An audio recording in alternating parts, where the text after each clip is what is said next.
अस्सलामुअलैकुम। Horror stories के एक न्यू एपिसोड के साथ मैं हूं मजहर मलिक। कैसे हैं आप लोग? उम्मीद है खैरियत से होंगे। आज की एक खौफनाक कहानी जो मैं आपको सुनाने जा रहा हूं, ये मुझे भेजी है तलहा शबीर ने, कराची पाकिस्तान से। कुछ कहानियां इतनी खौफनाक और उलझी हुई होती हैं कि जब कहानी खत्म होती है तो सुनने वाला काफी देर सकते की सी कैफियत में बैठा रहता है कि ये क्या था, ये कैसी अजीबो गरीब कहानी थी, इसको क्या नाम देना चाहिए, मुकद्दर, किस्मत।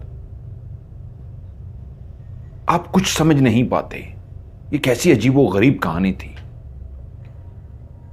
और जब मैंने भी इस कहानी को सुना तो यकीन मानिए यही कैफियत मेरी थी। और हो सकता है कहानी के एंड पे आप लोग भी किसी ऐसी ही कैफियत का शिकार हो जाएं कि ये क्या सुना है आज। दानिश अपने मां बाप का इकलौता बेटा था। उसके वालिदैन का ताल्लुक एक गांव से था, लेकिन वालिद पढ़ लिख कर शहर ही मुंतकिल हो गए थे। वहीं पे ही उन्होंने शादी की और उसके बाद शहर के ही होकर रह गए। और उसकी वजह थी पीछे गांव के अंदर वो खानदानी दुश्मनी, जिसकी वजह से वालिदैन भी यही चाहते थे कि उनका बेटा शहर में ही आबाद हो जाए। यूं दानिश के वालिद साहब, जो इंतहाई पढ़े लिखे थे और उसकी वालदा भी पढ़ी लिखी थी, उन्होंने अपने बेटे दानिश की बेहतरीन परवरिश की। दानिश जब बड़ा हुआ, समझदार हुआ, तो उसे इस बात का पता चल गया कि गांव के अंदर एक दुश्मनी थी। अब वो बेहतरी की तरफ जा रही थी, वहां पे सुलह वगैरह हो रही थी, लेकिन अभी मुकम्मल सुलह नहीं थी। इसलिए आज वो 21 साल का नौजवान हो चुका था, लेकिन आज तक दानिश गांव नहीं गया था। लेकिन जब उसकी उम्र 22.5 साल हुई तो पता चला वही खानदान, जो करीबी तरीन खानदान था, जो रिश्ते में फुफ्फो लगती थी,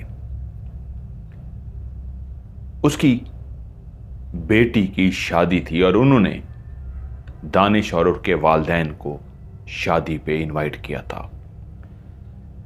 दानिश के वालिद तो अक्सर गांव जाते रहते थे और साथ में अपनी बीवी को भी लेकर जाते, लेकिन कभी भी दानिश को लेकर नहीं गए थे। अब जब मुकम्मल सुलह हो चुकी थी और वो दिल से वेलकम करना चाह रहे थे, वहीं पे ही एक ऐसी इमरजेंसी हुई कि दानिश के दोनों वालिदैन, मां और बाप को इमरजेंसी में कहीं जाना पड़ा और उन्हीं तारीखों में ही शादी थी। तो दानिश के वालिद नहीं चाहते थे, जो इतने सालों बाद एक मामला सुलह की तरफ गया है, अगर शादी पे ना गए तो उनके दिल में फिर से मैल आएगा। तो उन्होंने पैगाम भिजवा भेजा उनको, मेरा बेटा दानिश इस शादी में शिरकत करेगा। मैं किसी मजबूरी की वजह से नहीं आ पा रहा, लेकिन दिल से आना चाहता था और इसका सबूत यह है कि मैं अपने अकलौते बेटे को उसी शादी में भेज रहा हूं। उन्होंने इसको वेलकम किया। दानिश जो गांव देखना भी जाता था, उसकी ख्वाहिश भी थी। 22.5 साल उसकी उम्र हो चुकी थी, वो कभी गांव नहीं गया था। जब वो बस में सवार होके उस गांव के अकलौते बस स्टेशन पे पहुंचा तो वहां पे उसको अपने कई कजन वेलकम करने के लिए नजर आए और ऐसी गर्मजोशी से उससे मिले कि वो बेइंतहा खुश हो गया। और जिस धूमधाम से लेके उसको गांव में वो रवाना हुए, गांव पहुंच के उसी फूफो ने, जिसके साथ कभी कोई खानदानी दुश्मनी थी, इतने प्यार से गले लगाया और सब इतने प्यार से दानिश से मिले कि उनका खून का रिश्ता इस अंदाज में मोहब्बत बांट रहा था कि दानिश को भी बहुत ज्यादा खुशी हुई। बेइंतहा अनवाओ अकसाम के उसके लिए खाने बनाए गए थे। दानिश से इस बात का उन्होंने जिक्र किया कि हाँ उनकी मजबूरी थी तुम्हारे माँ बाप की, अगर वो भी आते हमें बहुत खुशी होती, लेकिन उन्हें तुम्हें भेजा इस बात का सबूत है कि हमारे यहाँ मोहब्बत पहले जैसी होगी, बल्कि पहले से भी बढ़ की होगी। दानिश की खूब आओ भगत हुई। मेहंदी की रात थी, लड़कियां और लड़के सारे कज़न जमा थे और दानिश उनके साथ बेइंतहा इंजॉय कर रहा था। शायद काफी टाइम के बाद उसे हंसने का, खेलने का, शरारतें करने का और कजन्स के साथ बेहतरीन वक्त गुजारने का मौका मिला था। मेहंदी की रात सबने हल्ला गुल्ला किया और यूं उसके जितने भी कजन थे वो सब उसके बेहतरीन दोस्त बन गए। गालिब, जलाल हर वक्त उसके साथ रहते और वहीं पे उमैरा, सना और फजीला, ये भी उसकी तीनों कजन थी, वो भी हर वक्त दानिश के इर्द गिर्द मंडलाती रहती। दानिश एक खूबसूरत नौजवान था, कद काट भी अच्छा था, कॉलेज में तालीम हासिल कर रहा था, इसलिए कि वो सबकी नज़रों का महवर था। और वैसे भी वो पहली दफ़ा आया था शहर का, एक ऐसा लड़का जो शहर की ज़िंदगी में रहता हो, वक्त गुजारता हो, बहुत अच्छी खाती पीती फैमिली से हो, ज़िंदगी की तमाम आसाइशें मुयस्सर हों, तो रंग और रूप तो वैसे भी निकल आता है, वो तो था ही खूबसूरत। यूं हल्ला गुल्ला करते हुए शादी तो इख्तिताम को पहुंच गई। उसने खूब एंजॉय किया गांव की उस शादी को, जिसकी रस्में बिल्कुल शहर से मुख्तलिफ थीं। शहर में जिस अंदाज में बारात आती है, जिस तरह ढोल ढमक्का होता है, जिस तरह बारातियों के आगे बैंड बाजे वाले होते हैं, ऐसा कुछ भी नहीं था। वहां पे सिर्फ एक सादा सा ढोल लेके वो बारात लेकर आए थे और बारात के आगे इस अंदाज में वो नाचते हुए आए थे कि दानिश को भी कजन ने खींच के उस नाचने वाले ग्रुप का हिस्सा बना दिया, जो कजन ही थे, तो वो भी दिल खोल कर नाचता रहा। शायद 1-2 साल का पीरियड था जिसके बाद वो इस तरह नाचा था, वो खुश हुआ था। वो नहीं चाहता था अपने दुख, अपनी उदासी, अपनी उस यादों को किसी को भी महसूस होने दे, इसलिए उस शादी में उसने बढ़ चढ़ के हिस्सा लिया। थक चुके थे, शादी खत्म हो गई थी, धूमधाम से हुई थी। गांव के लोग तो उसने पहली दफा देखा था, इतने बड़े दिल के मालिक होते हैं, ग़िज़ाएं इतनी खालिस खाते हैं, दूध, मक्खन, दही, लस्सी, साग, क्या कुछ था। और ऐसी सब्जियां तो उसने शहर में खाई ही नहीं थी, गांव की जिस तरह की खालिस सब्जियां थी। शादी खत्म हो चुकी थी। वो अपने कजन जलाल के साथ गांव देख रहा था। जलाल बहुत खुश था, उसकी बहुत दोस्ती हो गई थी दानिश के साथ। तो जलाल ने बातों बातों में उसे कहा कि यार दानिश, तूने देखा है ना उमैरा को? हाँ, क्यों, क्या हुआ उमैरा को? यार मैं उसे बहुत पसंद करता हूं।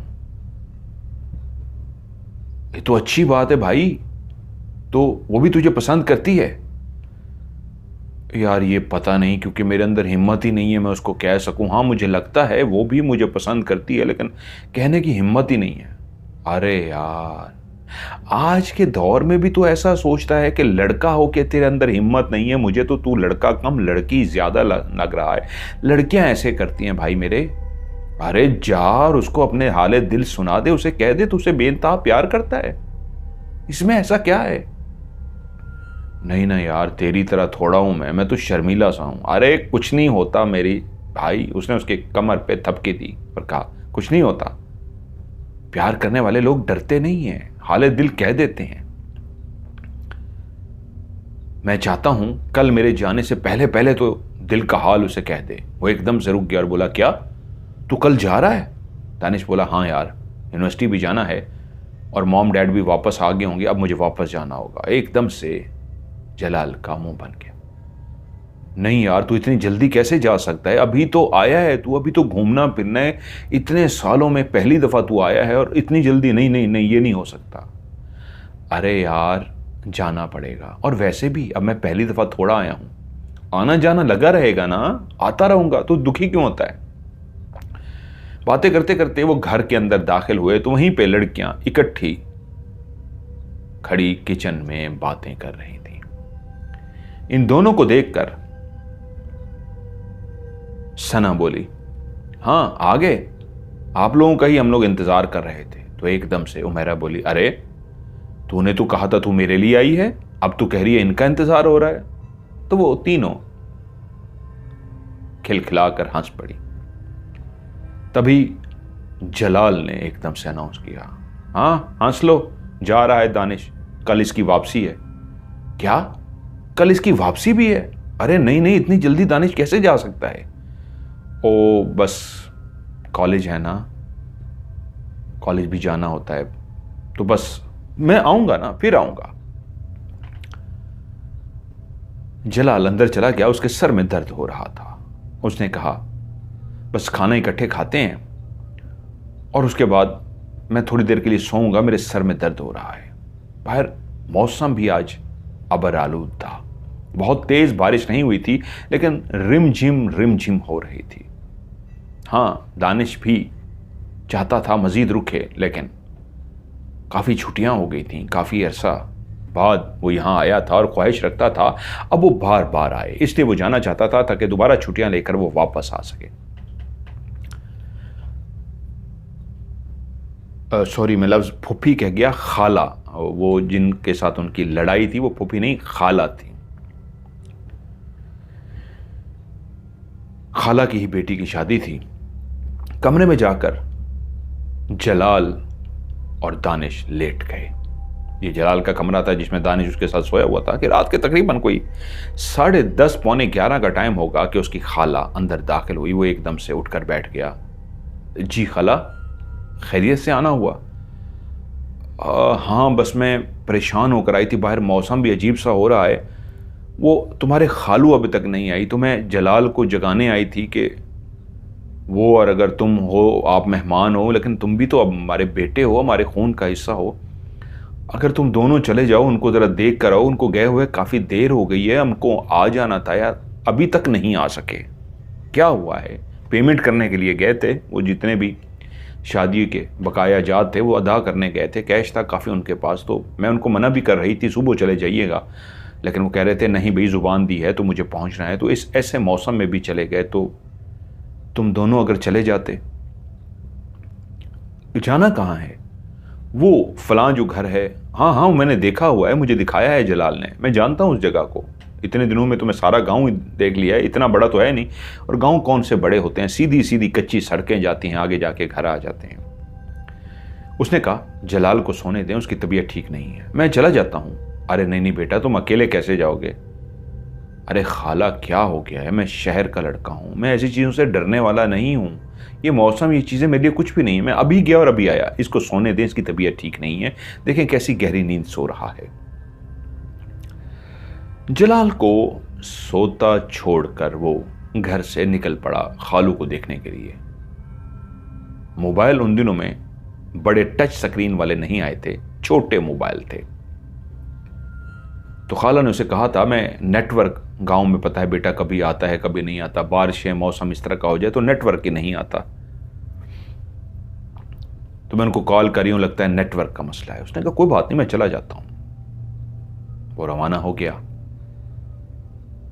चलते चलते चलते वो उस गांव के उस घर के करीब ही पहुंचा था कि उसका फोन बज उठा।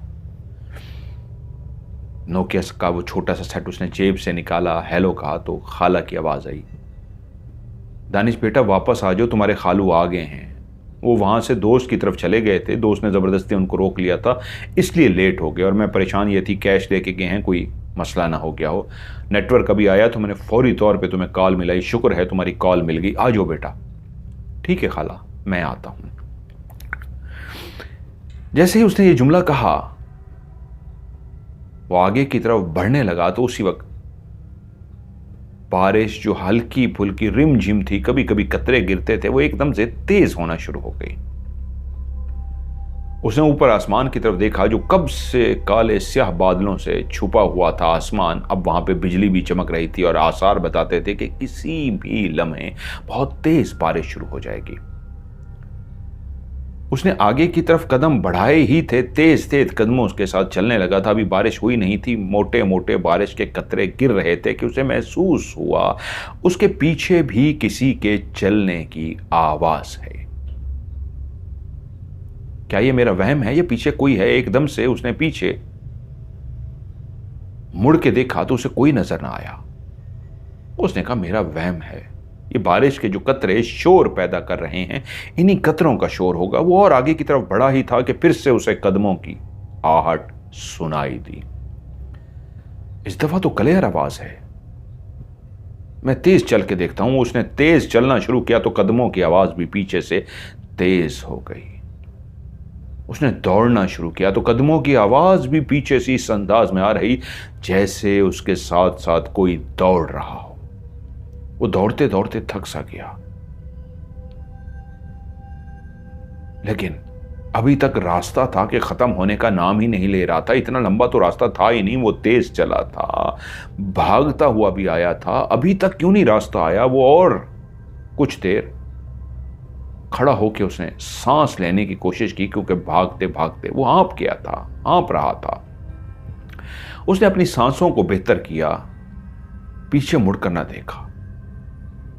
वो डरने वालों में से नहीं था, लेकिन फिर भी अकेला इंसान, नौजवान और रात का पहर और इस तरह किसी के चलने की आवाज तो बड़े से बड़े डर जाते हैं। उसके भी दिल की धड़कन तेज थी। वो चलना शुरू हो गया तेज तेज कदमों से कि मैं गांव के उस रास्ते की तरफ चल रहा हूं जहां सीधा अब मैं अपने घर पहुंच जाऊंगा। लेकिन चलते चलते उसे एकदम महसूस हुआ कि टाइम बहुत ज्यादा हो चुका है। इतनी देर में तो उसे पहुंच जाना था, या वो पहुंचा क्यों नहीं? वो उसी जगह पर रुक गया और हैरान होकर जब उसने इर्द गिर्द देखा तो उसी लम्हे उसे महसूस हुआ वो जिस जगह से चला था, जहां पर उसने फोन सुना था खाला का कि मैं ठीक है खाला, मैं वापस आ रहा हूं, वो तो उसी जगह पे खड़ा है। यह नामुमकिन था। इतना लंबा जो उसने सफर तय किया था, ये कैसे मुमकिन था कि वो वहीं पे खड़ा हो? हाँ, वो वहीं पे ही खड़ा था। अब वो घबरा गया। दिल की धड़कन जो पहले ही तेज थी, अब थोड़ा सा जिस्म के अंदर कपकपाहट पैदा हुई। उसने अपने ऊपर कंट्रोल करने की कोशिश की कि उसी लम्हे उसके बाजू को किसी ने थाम लिया। जैसे ही उसके बाजू को किसी ने थामा तो एकदम से उसके मुंह के हल्की सी चीख निकल गई, और जैसे ही उसके जिस्म के अंदर वो जो कपकपाहट थी, खौफ के मारे एक चीख सी निकली थी, उसने मुड़ के पीछे की तरफ देखा जहां से उसका हाथ पकड़ा गया था। वहां पे एक काला स्याह धुआं मौजूद था, ऐसा धुआं जो अभी इंसान की शक्ल इख्तियार कर रहा था। उसने इंसान की शक्ल इख्तियार की नहीं थी, वो धुआं हिलता जा रहा था, इस अंदाज में हिलता जा रहा था कि हिलते हिलते एक इंसान का रूप धारता जा रहा था। उसने दिल ही दिल में फैसला कर लिया कि मुझे अपने आसाब पे कंट्रोल रखना है, मुझे डरना नहीं है। अगर मैं डरा तो मैं बेहोश हो जाऊंगा। कि तभी उसके सामने वो काला स्याह धुआं एक इंसान के रूप में बदल गया। वहां पे एक धुएं ने इंसान की शक्ल इख्तियार कर ली थी। बिल्कुल कदो कामत एक इंसान का था, जैसे नॉर्मल एक 5 फुट 8 इंच का इंसान होता है, उसी कद का एक इंसान खड़ा था। ना उसका रंग बहुत ज़्यादा गोरा ना काला, गंदमी सा उसका रंग था जो अमूमन लोगों के होते हैं, और नॉर्मल सी शलवार कमीज पहने वो उसके सामने खड़ा था और उसने उसका हाथ थाम लिया था, उसके बाजू को पकड़ के खड़ा था। वो चुप करके खड़ा रहा और वो सामने खड़ा हुआ जो धुएं से एक इंसान का रूप धार चुका था, वो उससे मुखातिब हुआ। मेरी बात सुनो। दानिश के मुंह से निकला, कौन हो तुम और मुझे क्यों तुमने रोका है? मुझे इंसान की मदद चाहिए। मैं क्यों तुम्हारी मदद करूं? कोई मेरी मदद करने को तैयार नहीं है। तुम मेरी मदद कर सकते हो। कौन हो तुम? कौन हो तुम? मैं मैं एक जिन हूं और अपने असली रूप की बजाय एक इंसान का रूप धार के इसलिए तुम्हारे सामने आया हूं कि तुम बाकी इंसानों से काफ़ी ज़्यादा बहादुर हो। मैं तो जब किसी इंसान का हाथ पकड़ता हूं तो खौफ के मारे या तो बेहोश हो जाता है या चीखें मारता हुआ भाग जाता है। हाँ, तुम डरे ज़रूर हो लेकिन फिर भी इतने बुज़दिल नहीं हो जितने बाकी इंसान हैं। तुम मेरी मदद कर सकते हो। हाँ, तुम्हारे अंदर इतनी हिम्मत है। क्या मदद चाहिए? अब वो अपने खौफ के ऊपर आहिस्ता आहिस्ता कंट्रोल कर रहा था। हाँ बताओ कि क्या मदद चाहिए तुम्हें? और वो अपना तारुफ कराते हुए बोला, मेरा नाम शहमाज है। जैसा कि मैं बता चुका हूं, मैं एक आग से बना हुआ जिन हूं। मैं एक मट्टी की बनी आदमजाद लड़की से प्यार कर बैठा और उसकी मोहब्बत में मैं ऐसा गिरफ्तार हुआ कि मेरी मंगेतर, जो मेरे ही कबीले में मेरी मंगेतर थी, घाया, उससे मेरी मंगनी हो चुकी थी। लेकिन मैं इंसान की मोहब्बत में ऐसा गिरफ्तार हुआ कि फिर मुझे कुछ समझ ना आया। मैं पागल हो गया। बस मुझे रहना था, जिंदा रहना था तो अपनी मोहब्बत के लिए, उस इंसान ज़ादी के लिए, उस आदमजादी के लिए। लेकिन फिर क्या हुआ? मेरे कबीले को पता चल गया कि मैं एक जिनज़ादा होके एक आदमजादी से प्यार कर बैठा हूं, एक इंसानों से प्यार कर बैठा हूं। हमारे कबीले में इसकी बहुत सख्त सजा है। मैं बहुत ताकतवर था, जादूगर था। जैसे तुम इंसानों के पास ताकत होती है, जादू के जरिए मजीद ताकतवर हो जाते हो, मैं भी जादू के जरिए बहुत ताकतवर था। लेकिन मेरे कबीले ने जो मुझे सजा दी कि या तो उस लड़की को छोड़ दो और या सजा के लिए तैयार हो जाओ, तुम्हारा जादू, तुमसे ताकत, तुम्हारी तुमसे छीन ली जाएगी और तुम्हें कबीले से निकाल दिया जाएगा। तुम इस कबीले में नहीं रह सकते, तुम्हें यहां से जाना पड़ेगा, या फिर अपनी मंगेतर घाया से शादी करो। मैंने फैसला किया, मैं उस लड़की के बगैर नहीं रह सकता। मैंने अपनी मंगेतर को छोड़ के उस लड़की को चुन लिया और यूं मेरी ताकत मुझसे छीन कर मुझे कबीले से निकाल दिया गया। अब मेरी सारी ताकत वही लड़की थी। अगर वो मुझे मिल जाती तो मुझे सब कुछ मिल जाता। मैं अपनी नई ताकत पैदा कर लेता, मैं अपने अमल करके, जादू करके मजीद ताकतवर हो जाता। लेकिन वो लड़की जब तक मेरी आंखों के सामने ना होती, मैं दीवाना हो जाता, मैं एक आशिक हो चुका था। लेकिन जानते हो फिर क्या हुआ? मेरी मोहब्बत, मेरा प्यार 6 फुट नीचे जमीन के अंदर चली गई। क्या? 6 फुट अंदर जमीन के चली गई? मैं समझा नहीं। वो एक ठंडी सांस भरकर बोला, चलो तुम्हें घर छोड़ता हूं, बाकी वहीं बताऊंगा। वो बोला, लेकिन घर में तो लोग तुम्हें देख लेंगे और वो डर जाएंगे। नहीं, जब तक मैं नहीं चाहूंगा मुझे कोई नहीं देख सकता। चलो। और वो उसे लेकर घर आ गया। जलाल वहीं अभी तक गहरी नींद सो रहा था और चारपाई पर बैठ गया और उसने कहा, बेफिक्र हो, हमारी बातें भी कोई नहीं सुन सकता, सबको मैंने सुला दिया है। और फिर गोया हुआ जिससे मैं बेइंतहा प्यार करता था, अचानक से उसकी मौत वाक़ई हो गई। मैं बहुत रोया, उसके घर वाले बहुत रोए और उसके बाद उसे कब्र के हवाले कर दिया गया। मैं टूट गया, मैं बिखर गया। मैंने जिसके लिए अपने कबीले को छोड़ दिया था, अपनी ताकत गंवा दी थी, सब कुछ खत्म हो गया था, वो मनो मट्टी के नीचे चली गई थी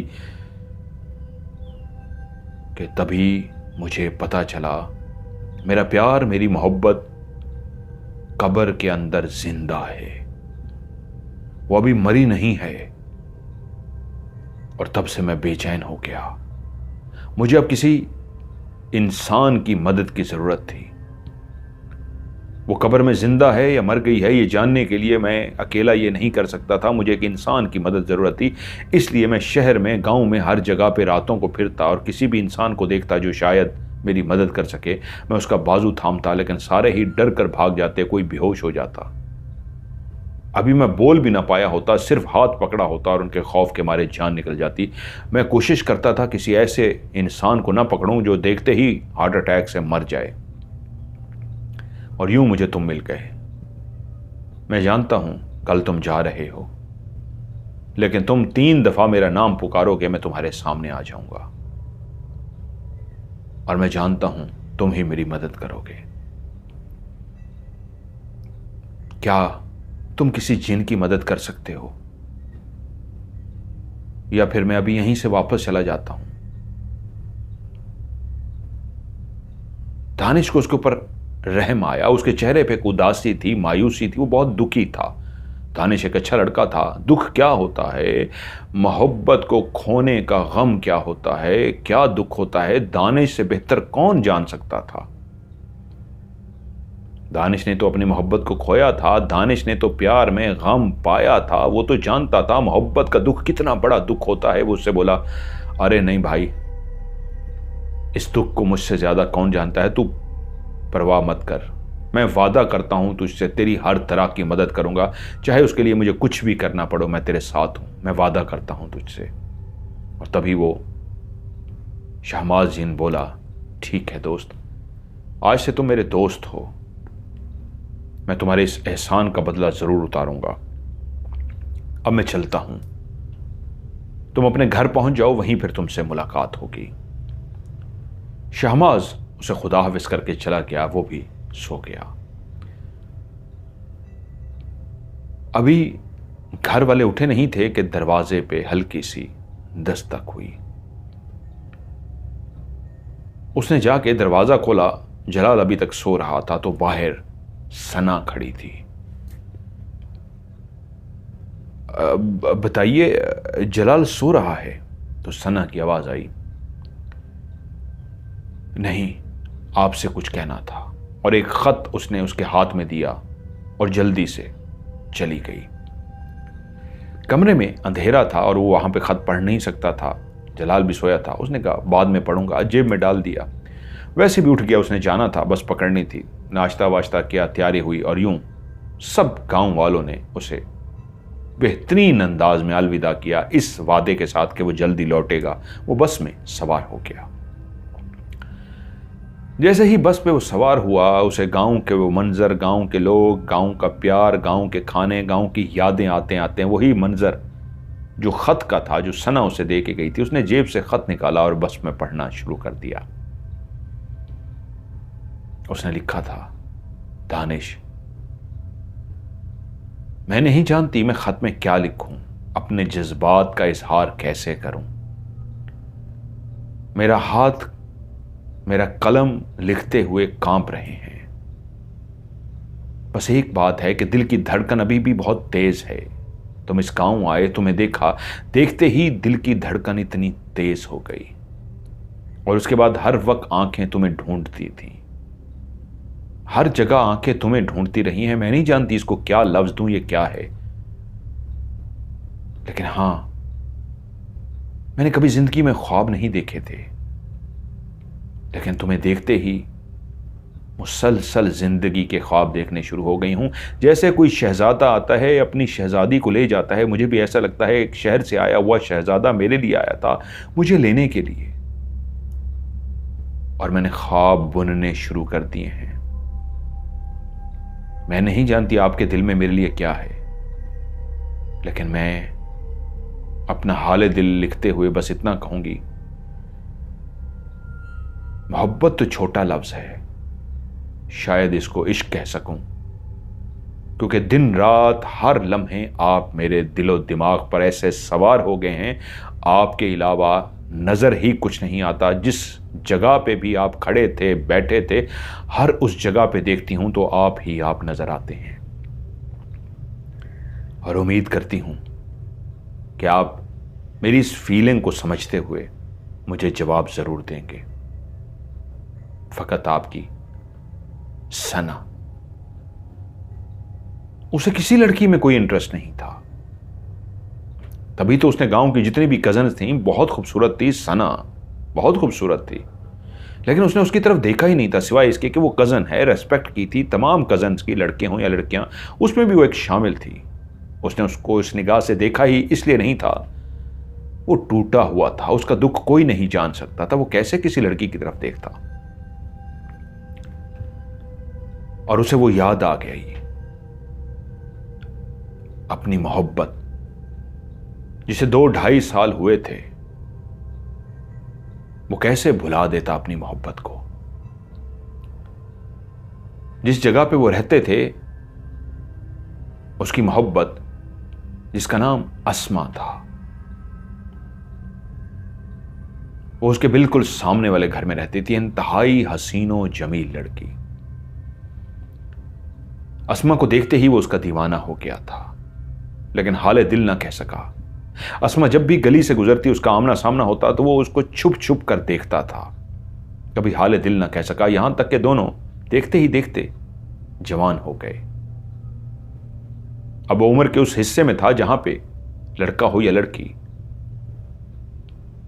वो ख्वाबों की दुनिया में चले जाते हैं, जहां पे शहजादा या शहजादी उनके मुंतजर होते हैं। तो दानिश भी अपने ख्वाबों में हर वक्त अस्मा को देखना शुरू हो गया, और उन्हीं दिनों में उसे अस्मा का मोबाइल नंबर भी पता लग गया। उसने डरते डरते अस्मा को मैसेज किया। कितना ताकत जमा करनी पड़ी थी, हिम्मत जमा करनी पड़ी थी अपना हाले दिल कहने के लिए, लेकिन उसमें कामयाब हो गया और उसने अस्मा को हाले दिल लिख दिया। लेकिन अस्मा ने उसे कोई जवाब ना दिया। जब वो आमने सामने आई तो उसने उसे देखा और मुंह फेर लिया, और कुछ दिनों के बाद वो लोग उस मोहल्ले को छोड़कर चले गए।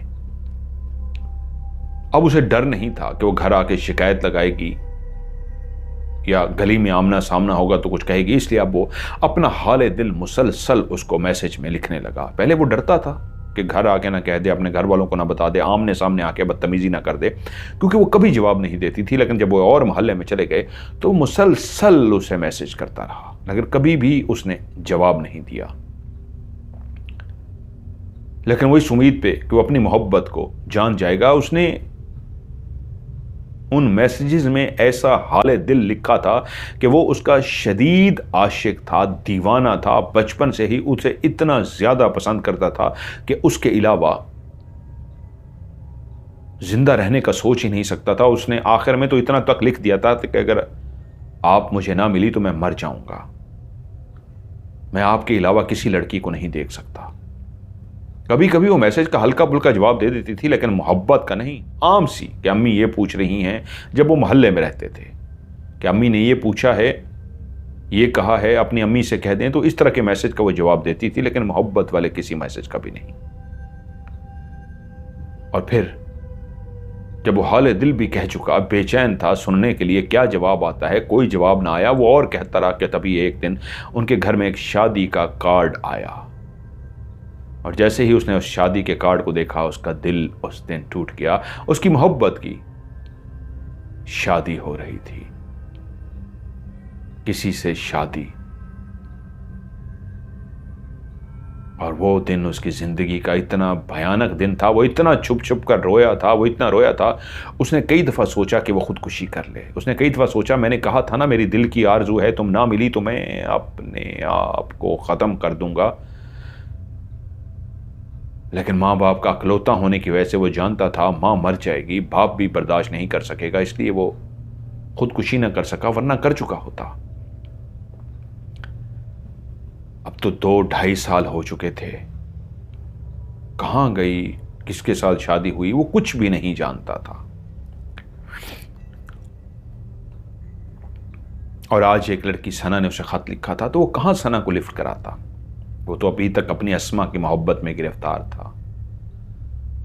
सोच ही नहीं सकता था किसी और लड़की को अपनी जिंदगी में लाने का। वो घर पहुंच गया, उसके मॉम डैड घर आ चुके थे, उसके लिए ज़बरदस्त से खाने बनाए गए थे। पूछा कैसा लगा, उसने बताया बहुत प्यार दिया गया, बहुत रिस्पेक्ट दी गई, बहुत केयर की गई। माँ बाप भी खुश हुए कि वो जो दुश्मनी थी दोस्ती में बदल चुकी है, बल्कि पहले से भी ज़्यादा मोहब्बत में बदल चुकी है। उसने रेस्ट की एक लंबे सफ़र से आया था। जैसे ही वो रात को सोने के लिए अपने बिस्तर पर गया तो ऐसी गहरी नींद आई कि उसे कुछ ही होश ना रहा। अगले दिन कॉलेज की छुट्टी थी। वो अपने कमरे में ही था, डैड बाहर गए हुए थे, मां कामों में मसरूफ थी कि उसे एकदम से शहमाज वो जिन याद आ गया। हाँ, मैंने उससे वादा किया था कि मैं उसे बुलाऊंगा, मैं तो उसे भूल ही गया हूं। उसने 3 दफा शहमाज का नाम लिया, शहमाज, शहमाज, शहमाज। एकदम से शहमाज उसके सामने आ गया। जी मेरे दोस्त, मैं तुम्हारा ही मुंतज़िर था, मैं यहीं ही मौजूद था, लेकिन इस इंतज़ार में था कि तुम इजी हो जाओ, तुम्हें डिस्टर्ब ना करूं, फिर तुम्हारे सामने आऊं। अब तुम नींद पूरी कर चुके हो, तुम्हारी थकावट दूर हो गई है। अब तुम्हें मेरे साथ चलना होगा कब्रिस्तान। वहां चल के उस कब्र को देखना होगा जिस कब्र के अंदर मेरी मोहब्बत लेटी है, जो मुर्दा नहीं जिंदा है। और उसे जिंदा को कफन में उसके वालिदैन ने गाड़ दिया है, क्योंकि उससे वादा कर चुका था। इसलिए बोला हां ठीक है, मैं थोड़ी देर तक बाहर निकलूंगा और मैं सीधा उसी कब्रिस्तान पहुंच जाऊंगा, तुमसे वहीं पे मुलाकात होगी। घर से निकलते निकलते उसे तकरीबन शाम हो गई। अब अंधेरा फैलना शुरू हुआ था, अभी फैला नहीं था। वो चलते हुए कब्रिस्तान पहुंच गया। जब वो कब्रिस्तान के अंदर दाखिल हुआ तो हर तरफ अंधेरा फैल गया था। घुप अंधेरा नहीं हुआ था, लेकिन सूरज गरूब हो चुका था। और ये वो टाइम था जब सूरज गरूब होता है तो 30 मिनट होते हैं घुप अंधेरा होने में, 30-40 मिनट। वो कब्रिस्तान के दरवाजे पे ही पहुंचा तो उसे सामने शहमाज खड़ा हुआ नजर आया। शहमाज आगे आगे चलना शुरू हो गया और वो उसके पीछे चलना शुरू हुआ। एक जगह पे पहुंच के एक कब्र के करीब वो खड़ा हो गया और बोला, ये रही उसकी कब्र।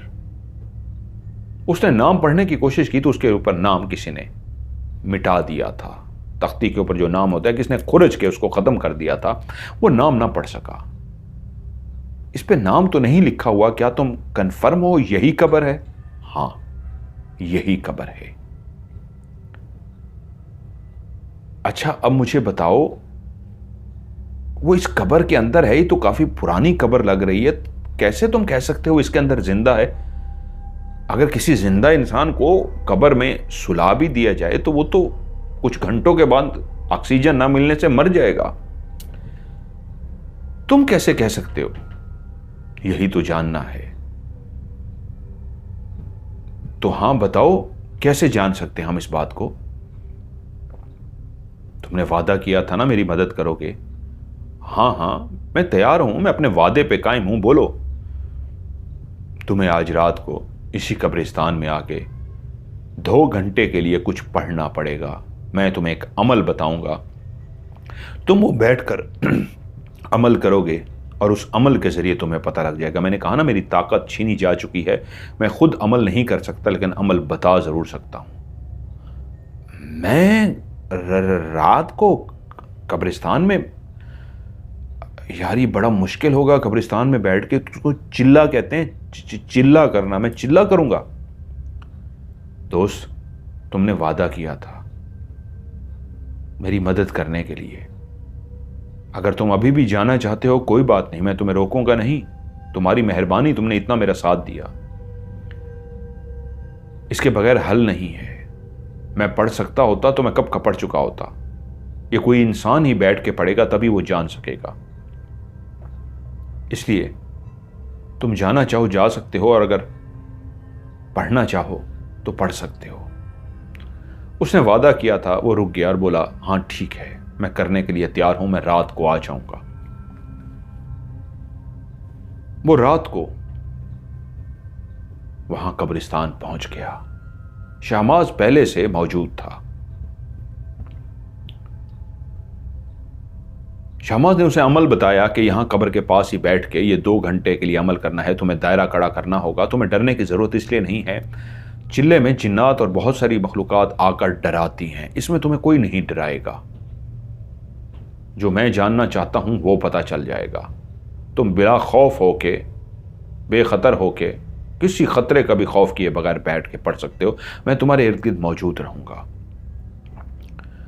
सेम उसी तरह का उसने दायरा काड़ा खींचा और दरमियान में बैठकर वो अमल पढ़ना शुरू कर दिया जो उस जिन ने बताया था। पढ़ते पढ़ते पढ़ते उसे शुरू में तो डर लगा कि कोई जिन ना आए, कोई ये ना हो, एक कब्रिस्तान की अपना एक खौफ और रात का टाइम, लेकिन कुछ भी ना हुआ। पढ़ते पढ़ते आधा घंटा हो गया। अब उसका खौफ ख़त्म हो चुका था कि कुछ भी नहीं है, नॉर्मल सा वजीफ़ा। यहाँ तक कि घंटा हो गया। घंटे बाद एक ज़ोरदार एक लड़की की चीख सुनाई दी। जैसे ही उस लड़की की जोरदार चीख सुनाई दी तो वो एकदम से डर गया। चीख बिल्कुल उसके आस पास से सुनाई दी थी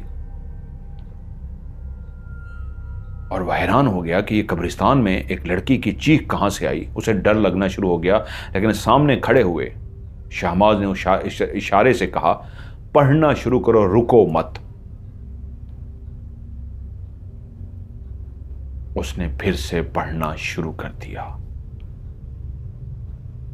अभी पढ़ते हुए मजीद 15 मिनट हुए थे कि उसे लगा वो कब्र जिसके पास वो बैठा है वो कब्र आहिस्ता आहिस्ता ऊपर से हिलना शुरू हो गई।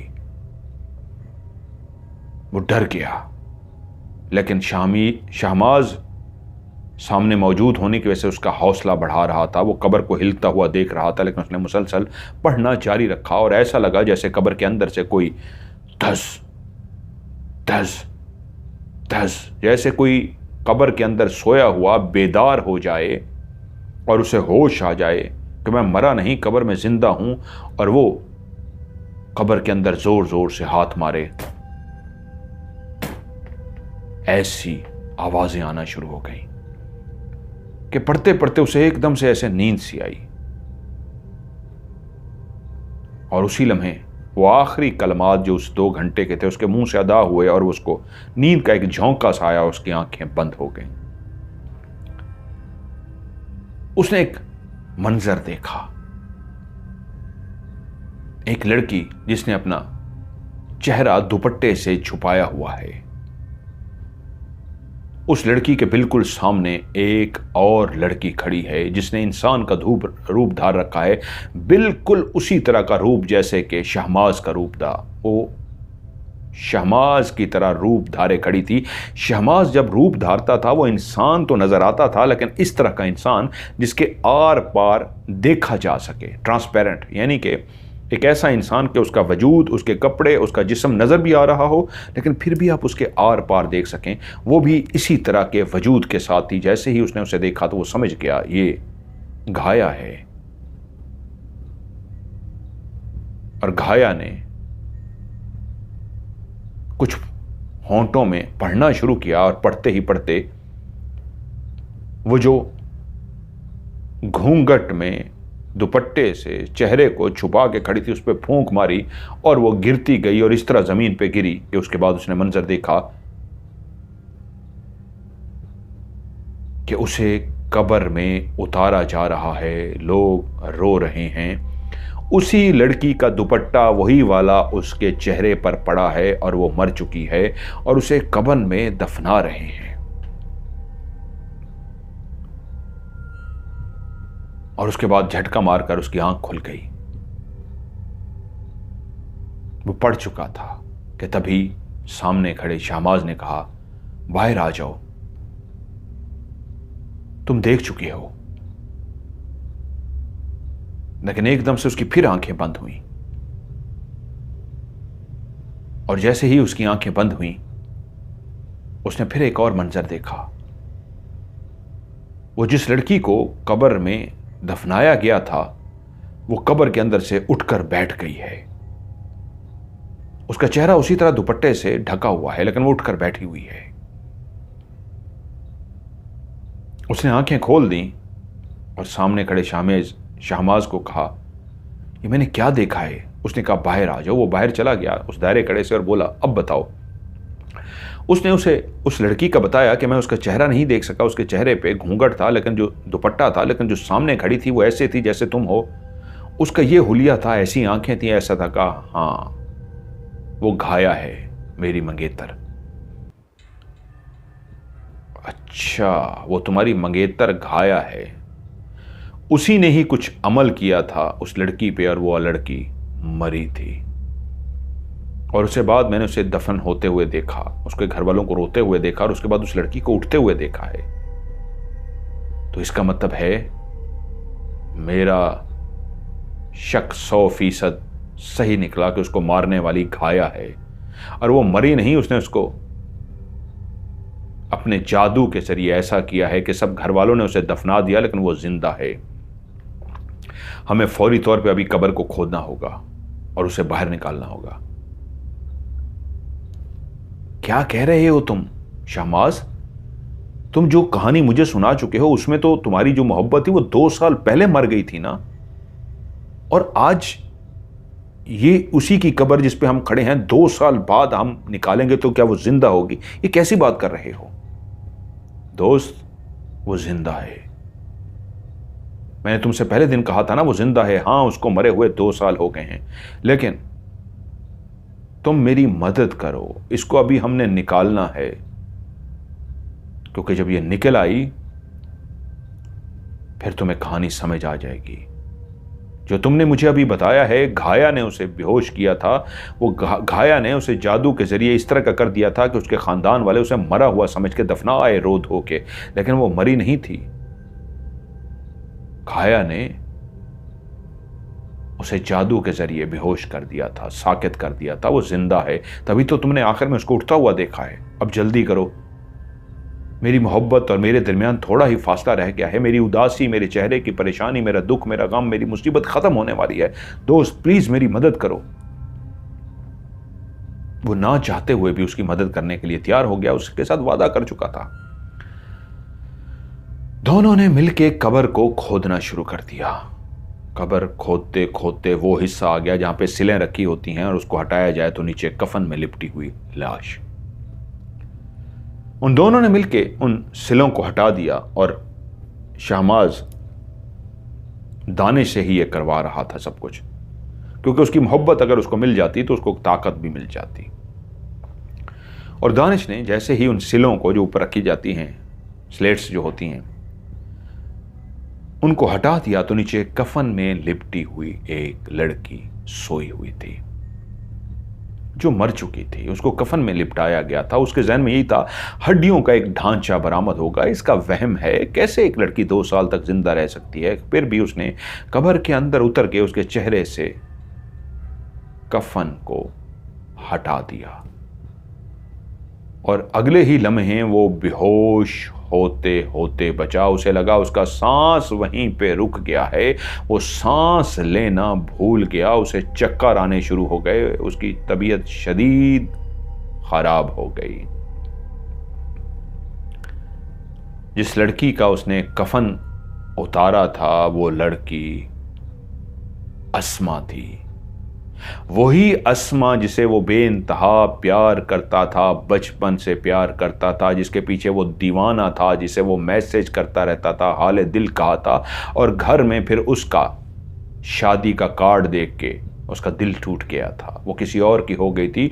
वही अस्मा आज कब्र में उसके सामने लेटी थी। और जैसे ही उसने अस्मा को देखा और ऊपर खड़े हुए शहमाज की तरफ देखा तो शहमाज का चेहरा खुशी से खिलखिला उठा था और उसने कहा, हाँ हाँ, यही है मेरी मोहब्बत और ये जिंदा है। इस बात का सबूत है 2 साल में, वरना इसका जिस्म गल सड़ चुका होता, हड्डियों का ढांचा पड़ा होता। देखो वो बिल्कुल इस अंदाज में सोई है जैसे अभी अभी गहरी नींद सोई हो। वो पीछे हट गया, दीवार का सहारा लेकर खड़ा हुआ, वरना वो अभी गिर जाता, बेहोश हो जाता। शहमाज यही समझा कि कब्र खोदते हुए वो डर रहा है। वादे के मुताबिक उसने उसकी मदद तो की है, लेकिन एक इंसान जब कब्र को खोदे तो उसकी हालत ऐसी हो जाती है। लेकिन वो जल्दी से नीचे कूदा और अपनी मोहब्बत को अपनी गोद में रख लिया और उसके माथे पे चूमना शुरू हो गया। मेरा प्यार मुझे मिल गया, अब मेरी ताकत मुझे मिल जाएगी। मेरे दोस्त, तुम्हारा बहुत बहुत शुक्रिया। और उसके चेहरे को भी देखकर लगता था ये 2 साल की मरी हुई लड़की नहीं है, ये तो ऐसा लगता है जैसे अभी अभी सोई हो। वो उसका शुक्रिया अदा कर रहा था, लेकिन वो कब्र से निकल के उसे खुदा हाफिज करके चल पड़ा। और वो उसे बोला, हाँ हाँ तुम जाओ, मैं इस कब्र को बंद कर दूंगा, तुम जाओ, मेरे प्यार मुझे मिल गया है। वो कैसे घर पहुंचा वो जानता था, ये नामुमकिन था। ये नामुमकिन था। जिस लड़की से वो प्यार करता था वो लड़की एक जिनजादे से प्यार करती थी, क्योंकि उसे शहमाज जिन ने बताया था कि मैं जिससे प्यार कर बैठा था वो भी मुझसे प्यार करती थी। अब हम दोनों एक होना चाहते थे, लेकिन उसको किसी ने मार दिया था। और वो ये देखकर दीवाना हो रहा था। वो तो उसकी मोहब्बत थी अस्मा, जिसके लिए वो किसी को देखने तक को तैयार नहीं था। 2 साल 2.5 साल लगे थे उसे अपने आप को नॉर्मल करने में। जो अपनी जिंदगी को खत्म करने जा रहा था, जो खुदकुशी करने जा रहा था, मां बाप की वजह से रुक गया था। वो घर तो पहुंच गया, लेकिन उसको नींद कहां आती। वो अपने बिस्तर पे करवटें बदल रहा था, तड़प रहा था। वो जो कई सालों बाद, 2-2.5 सालों बाद उसकी ज़िंदगी में सुकून आया था। पहली दफ़ा गांव में उसने हल्ला गुल्ला किया था, नाचा था, डांस किया था। अब फिर से वो यादें, वो ज़ख्म, वो बातें, वो दुख, वो मुसीबत, वो सब फिर से उसके ऊपर उमड़ आए थे। वो तड़प रहा था। ज़िंदगी ने एक ऐसी जगह पे ला के खड़ा किया था। वो इसको नसीब कहे, वो इसको किस्मत कहे, वो इसको मुकद्दर कहे, वो इसको एक क्या लफ्ज़ दे वो नहीं जानता था। कि तभी उसने देखा कमरे के अंदर कोई दाखिल हुआ है, एक काला स्याह धुआं सा। वो लेटा रहा कि शहमाज आया होगा शुक्रिया अदा करने।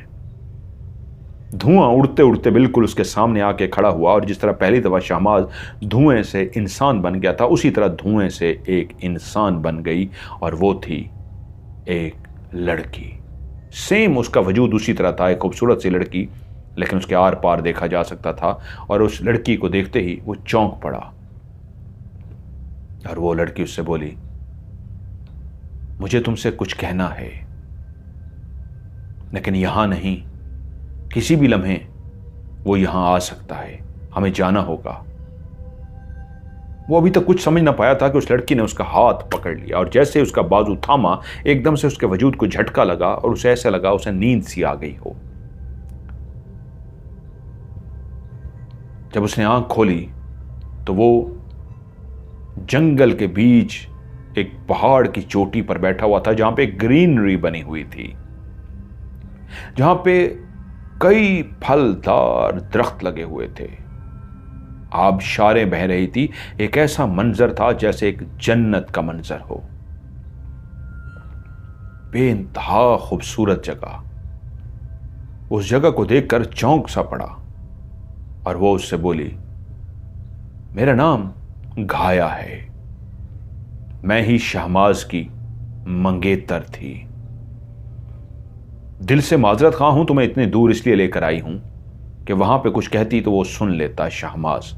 यहां वो नहीं आ सकता, ये हमारा कबीले का इलाका है। और हां, हम दोनों अकेले नहीं हैं, यहां पे और भी कई जिन्नात हैं, और वो सब तुम्हें देख रहे हैं। वो जान गए हैं कि मैं एक आदमजात को लेकर आई हूं। लेकिन तुम्हें इससे पहले मैं बताऊं कि असल कहानी है क्या, देखना चाहोगे? तभी उसने कुछ पढ़ा और फूंक मारी, और दानिश की आंखों ने देखा वहां पे जिन्नात ही जिन्नात थे। कुछ तो इतने लंबे लंबे थे कि उनके कद 15 से 20 फुट ऊंचे थे, काले स्याह, बड़ी बड़ी काली स्याह, उनकी दाढ़ियों की तरह के बाल भी उगे हुए थे।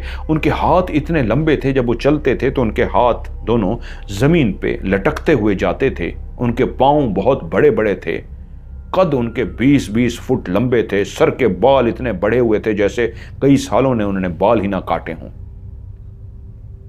दाढ़ी, मूंछें, भवें, पलकें, इतने बड़े बड़े बाल, और इतने अजीब से वो जब चलते थे उसे डर सा लगा। और कुछ उनमें से ऐसे थे जैसी वो सामने बैठी हुई घाया थी, घाया की तरह लिबास पहने हुए, इंसान के कद के बराबर।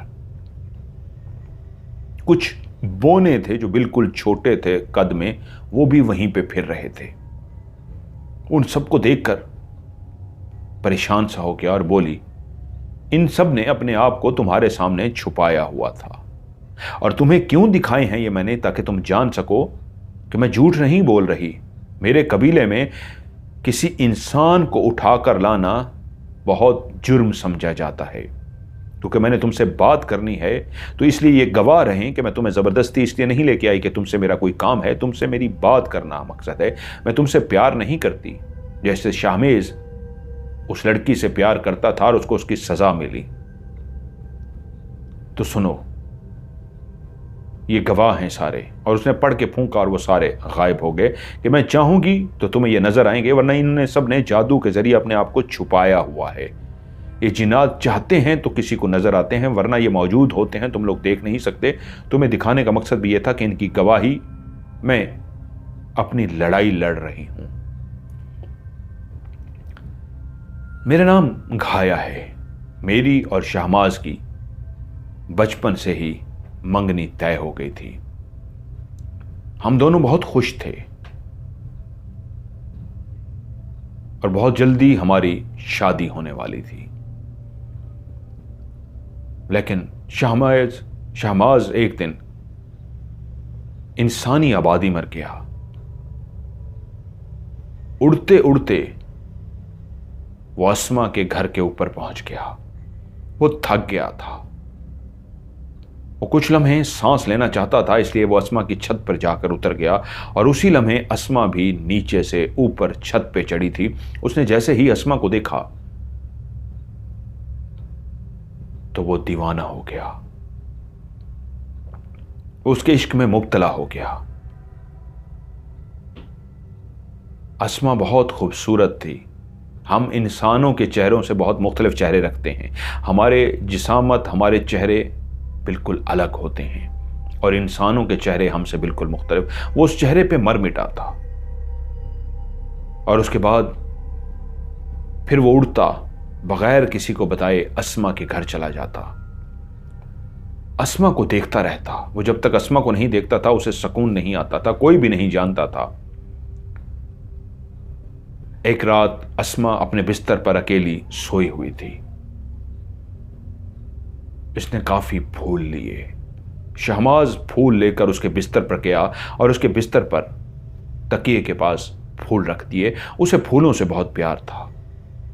वो रोज उसके तकिए के पास फूल ले आता और फूल जाकर रख देता। अब वो चाहता था वो किसी तरीके अस्मा के सामने आए। वो अस्मा का उठना बैठना खाना पीना सब कुछ उसके बारे में जान चुका था। कि फिर उसने एक फैसला किया। अस्मा जब कॉलेज जाने लगी तो वो एक हसीन नौजवान का रूप धार के उसके सामने आ गया। उस दिन कॉलेज में छुट्टी हुई थी, लड़के और लड़कियां जा चुके थे। वो तो रोज ही उसके पीछे जाता था। अस्मा को निकलते निकलते देर हो गई थी। कॉलेज तकरीबन खाली हो चुका था। वो जैसे ही कॉलेज के अभी अंदर ही थी, बिल्डिंग से बाहर निकली, कॉलेज की बिल्डिंग से, तो ये उसके सामने खड़ा हो गया। अस्मा ने जब उसे एक इंसानी रूप में और हसीन और जमील शक्ल के साथ देखा तो उसे देखती ही रही।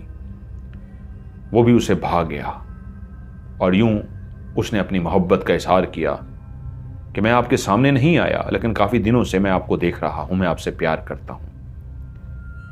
अस्मा ने भी उसकी मोहब्बत में, उसकी चाहत में, उसके हुस्न में ऐसी महव हो गई कि जवाब ही ना दे सकी। और वो उससे बोला, आपने मेरी मोहब्बत का जवाब नहीं दिया। तो वो एकदम से चौंकी और बोली, आप इतने खूबसूरत हैं कि मैं तो आपको देखती ही रह गई।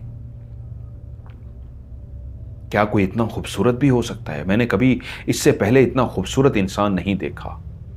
और वो उससे बोला, अगर आपके पास टाइम हो तो कहीं बैठते हैं। अस्मा उसकी मोहब्बत में देखते ही ऐसी जनूनी हो गई कि वो दोनों कहीं बैठ गए, बातें करते रहे। और उसके बाद उसने उसे कहा कि मैं तुमसे मिलूंगा, लेकिन उस वक्त जब सारे चले जाएंगे। मैं नहीं चाहता हमारी मोहब्बत का किसी को पता चल सके। यूं वो कॉलेज में कुछ ऐसा मिलते रहे और उसके बाद जब उसने देखा अस्मा बिल्कुल उसकी मोहब्बत में गिरफ्तार हो चुकी है, एक दिन उसने फैसला किया अस्मा को बताने का। उसने कहा, अस्मा, मैं तुमसे शदीद प्यार करता हूं, इश्क करता हूं, जनून की हद तक करता हूं, तुम्हारे लिए अपनी जान भी दे सकता हूं। लेकिन एक बात जो तुमसे छुपाई है, बाकी सब कुछ तुम्हें सच बताया है, वो ये कि मैं इंसान नहीं हूं, मैं एक जिनज़ादा हूं, मैं जिन्नात में से हूं। लेकिन तुम्हें मुझसे डरने की जरूरत नहीं है। मैं जो तुम्हारे सामने हूं ऐसा ही रहूंगा। लेकिन तुम जानती हो ना मैं तुमसे कितना प्यार करता हूं। तुम्हें जिंदगी की हर ख्वाहिश को पूरा करा दूंगा। और वो अभी तक उठते बैठते खाते पीते उसकी कई ख्वाहिशों को पूरा कर चुका था, खाने पीने की, पैसों की। और जब उसने अपना इस रूप के बारे में उसको बता दिया कि वो जिन ज्यादा है, पहले तो वो डरी, लेकिन उसके बाद वो मुतमईन हो गई। और तब उसने कहा ठीक है, अब हम कॉलेज की बजाय घर पर मिला करेंगे। शहमाज जब रात को उसके घर वाले सो जाते तो अपने जादू के जरिए उनको गहरी नींद सुला देता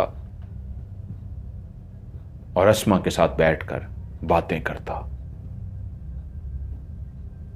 वो ढेर मोहब्बत की बातें करते। अस्मा ने अपना हाल दिल उसे सुना दिया था कि वो भी उसकी मोहब्बत में गिरफ्तार हो चुकी है। अब अगर वो उसे ना मिला तो वो मर जाएगी। लेकिन अस्मा शायद उससे उसके हुस्न की वजह से तो एक तो प्यार कर बैठी थी, लेकिन कुछ उसका जादू भी शामिल था जिसकी वजह से वो उसकी दीवानी हो गई थी। एक हुस्न की वजह से, रूप ऐसा धारा था और ऊपर से कुछ जादू भी था। यहां तक कि उसने कबीले को बताए बगैर अपनी मोहब्बत को आगे इस अंदाज में बढ़ा लिया कि उसने शादी का फैसला कर लिया कि वो अस्मा से शादी करेगा। उसने कुछ अपने जिन्नात के ही लोगों को इंसानी रूप धार के उनके घर रिश्ते के लिए भेजा। वो खाते पीते लोग इस अंदाज में सामने आए कि अस्मा के मां बाप ने शादी के लिए हां कर दी। जिस जगह पे घर शो कराया गया, ये जिन्नात के लिए बहुत आम सी बात होती है। कोई भी घर बंगला शो कराना, वो सब कुछ कर सकते हैं। उसने भी यही किया। शामेज ने एक बहुत बड़ा घर शो कराया, गाड़ी बंगला सब कुछ, और वालिदैन ने देखा तो वो तैयार हो गए। यहां तक के उसकी शादी की तैयारियां होने लगी। उधर ये बात अब छुपी ना रह सकी, शादी होने जा रही थी। कुछ लोगों को वो जो साथ लेकर गया था माँ बाप बनाकर, उन्होंने भी जाकर बता दिया कि वो तो शादी कर रहा है इंसान ज़ादी से। उसके शादी के कार्ड भी छप गए हैं। और जब ये खबर मुझ तक पहुंची तो मुझ पे कयामत टूट पड़ी। मैं तो बचपन से उसकी मंगेतर थी। मैं कैसे बर्दाश्त करती कि मुझे छोड़ के मुझे धोखा दे रहा था कि इंसान से, एक आदमजादी से शादी कर रहा था। मैंने उसी वक्त फैसला कर लिया मैं इसे नहीं छोड़ूंगी। और मैंने अपने कबीले को बता दी ये बात। कबीले ने उसे बुलाया और उसे कहा तुम ऐसा नहीं कर सकते, इसकी सज़ा बहुत खौफनाक होगी। तुम्हारा जादू तुमसे वापस ले लिया जाएगा और तुम्हें कबीले से भी निकाल दिया जाएगा। तुम मरते दम तक कबीले से तुम्हारा कोई ताल्लुक नहीं होगा, तुम्हारा माँ बाप से कोई ताल्लुक नहीं होगा, तुम्हारा रिश्तेदारों से कोई ताल्लुक नहीं होगा। ये ऐसे ही है जैसे तुम इंसानों में से किसी को इंसानों से दूर जंगल में भेज दिया जाए। हमारा भी कबीला ऐसा ही होता है। जब हमारे कबीले से नाता टूट जाता है तो वो जिन ज़्यादा अरसा अकेला नहीं रह सकता। लेकिन वो उसकी मोहब्बत में, जुनून में इतना पागल था कि उसने कहा मैं उसी के साथ ही जीना चाहूँगा। आप बेशक मुझे निकाल दें, मेरा जादू ले लें, मैं उसी के साथ ही जिंदा रहना चाहूँगा। जब उसका जादू छीन लिया गया तो वो जादू के जरिए उसने घर गाड़ी बंगला जो कुछ बनाया था वो सब खत्म हो गया। वो फिर भी बाज ना आया। उसे कबीले से निकाल दिया गया, वो फिर भी बाज ना आया। वो फिर भी उसे पाने के लिए बेचैन था कि तभी मैंने जादू के जरिए उस लड़की को इस अंदाज में साकित कर दिया कि घर वालों को लगा वो मर गई है। वो रात को अपने बिस्तर पर सोई थी और मैंने उसे जादू के जरिए इस तरह सुला दिया कि सुबह होते ही मां ने देखा वो मरी हुई है। वो लोग बहुत रोए, चीखे चिल्लाए और आखिरकार उसे कफन पहना के कब्रिस्तान में दफना दिया। लेकिन जैसे ही उसे कब्रिस्तान में दफनाया गया, मैं इंतजार में थी। जैसे ही उसे दफनाया गया मैं वहां पहुंच गई और जादू के जरिए मैंने उसे निकाल लिया। मैं उसे जिंदा रखना चाहती थी, मैं उसे मारना नहीं चाहती थी। मैं बदला लेना चाहती थी, मैं इसको हासिल करना चाहती थी। ये मेरा प्यार था और मैं जान चुकी थी कि मेरा प्यार मुझे मिल सकता है अगर ये लड़की बीच में से निकल जाए। क्योंकि उसका जादू उससे छिन चुका था, इसलिए वो कुछ भी ना जान सका कि मैंने किया है। वो रोता रहा, उसकी कब्र पे रोज जाकर बैठता और रोता।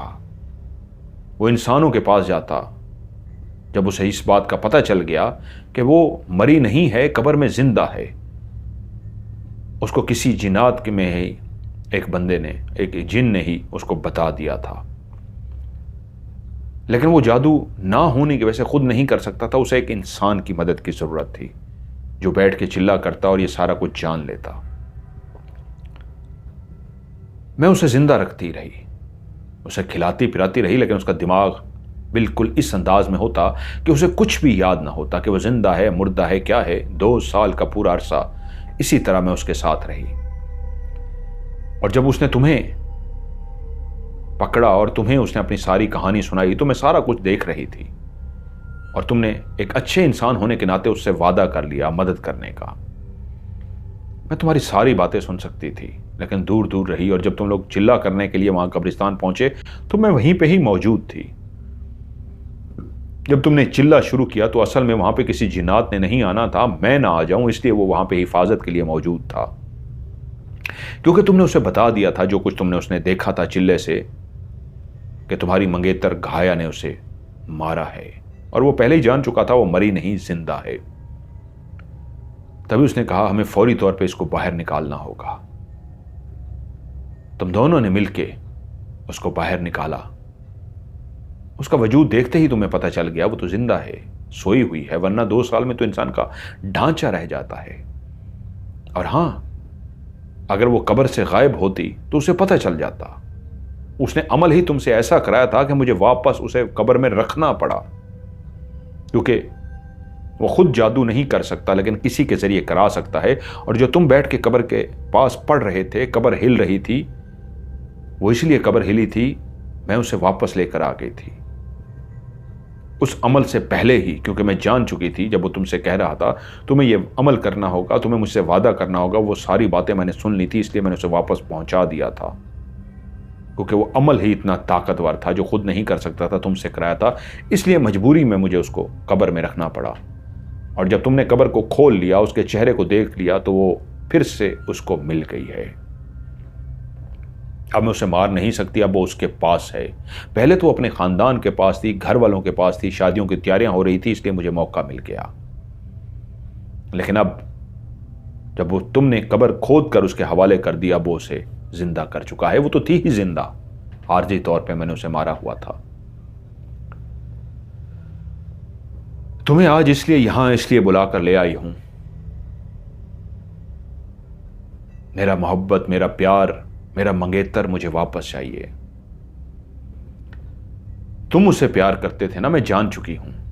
तुम उसे मैसेज करते थे, बेइंतहा चाहते थे, तुम थे जो 2 साल तक उसके लिए दुखी रहे। मुझे तुम्हारी मदद की जरूरत है। शहमाज को तुम समझा सकते हो, राह रास्त पे ला सकते हो कि शहमाज अपनी मंगेतर के पास चला जाए, मेरे पास, घाया के पास, और तुम्हें तुम्हारा प्यार मिल जाए। जहां शहमाज ने तुमसे मदद मांगी थी और तुमने उसकी मदद की, आज मैं तुम्हें इसलिए यहां पे लेके आई हूं, मेरी मदद करो। तुम्हारी मदद से यह होगा, मुझे मेरा प्यार, मेरा मंगेतर मिल जाएगा, और तुम्हें तुम्हारा प्यार तुम्हें मिल जाएगा। अगर तुमने मेरी मदद ना की तो तुम भी तड़पते रहोगे और मैं भी तड़पती रहूंगी। प्लीज मेरी मदद करो। और हां, इतनी जल्दी नहीं है। तुम एक दफा मदद करने का ठान लो, बाकी मैं बताऊंगी आगे क्या करना है। मैं तुम्हारे घर तुम्हें छोड़ने जा रही हूं, तुम्हें सोचने का टाइम दे रही हूं। सोच लो, मैं फिर तुम्हारे पास वापस आऊंगी। और हां, एक बात और, जिसको तुमने कब्र के अंदर से उसे निकाल के उसके हवाले किया है, अब वो जिंदा हो चुकी है। और वो उसको उसके मां बाप के पास लेकर नहीं गया, क्योंकि मां बाप की नजरों में तो मरे हुए उसको 2 साल हो चुके हैं। वो कैसे इस बात पे यकीन करेंगे?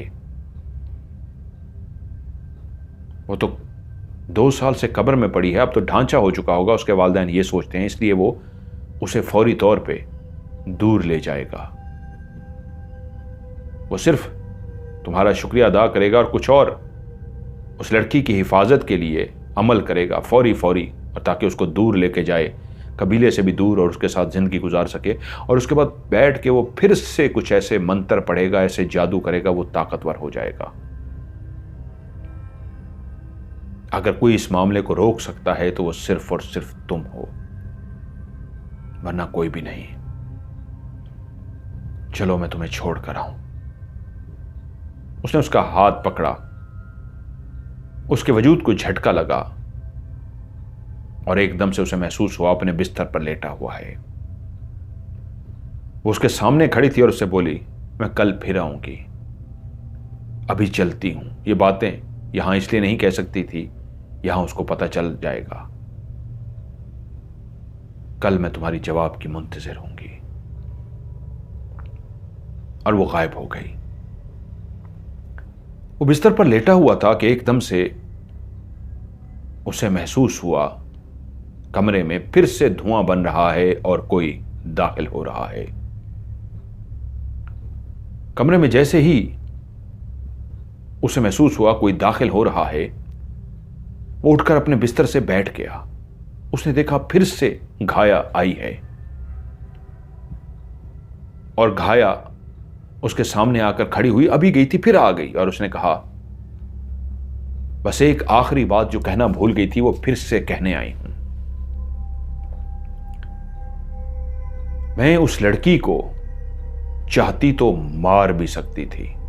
अपने प्यार को पाने के लिए मैंने उसे मारा नहीं, जिंदा क्यों रखा इसलिए बताने आई हूं।